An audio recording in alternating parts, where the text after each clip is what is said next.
મારે ઇન્સ્યોરન્સ વિશે વાત કરીએ. ટાટા એઆઈજીનો ઇન્સ્યોરન્સ વીમો મેં લીધેલો છે, એના વિશે મારે તમને થોડી સલાહ આપવી હતી. મારું નામ રામકૃષ્ણ કિરીટભાઈ પટેલ, મારું ગામ સિહોલી મોટી, તાલુકો જિલ્લો ગાંધીનગરનો વતની છું હું. અને હું મારા પરિવાર સાથે, મારા ફેમિલી સાથે ગામમાં રહું છું.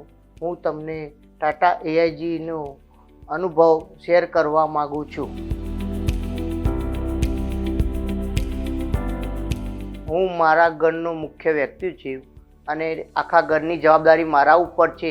એટલે મેં અત્યારે આરોગ્યનું ધ્યાનમાં રાખીને ખર્ચા વધારે થાય છે, એટલે મેં ટાટા એઆઈજીનો વીમો લીધેલો છે. વાત જ્યારે એવી છે, હોળીના દિવસની તારીખ 26/4/2024ના રોજ મને બોડીનું બેલેન્સ રહેતું નહોતું, એટલે મેં ડૉક્ટરને બતાવ્યું તો ડૉક્ટરે મને એમઆરઆઈ કરવાની સલાહ આપી અને મેં એમઆરઆઈ કર્યા પછી મને બ્લેન્ક સ્ટોકની અસર બતાવી તો મને ડૉક્ટરે ઓપરેશન કરવાની સલાહ આપી. હું ઘરે આવીને મારા પરિવાર અને અમારા એજન્ટે વાત કરી કે અમને આવો પ્રોબ્લેમ છે બ્લેન્ક સ્ટોકનો. તો એમણે મને સલાહ આપી અને કીધું કે તમે કોઈ ચિંતા કરશો નહીં, તમારા દવાખાનો ટોટલી ખર્ચો બધું કંપની ઉપાડી લેશે, ટાટા એઆઈજી.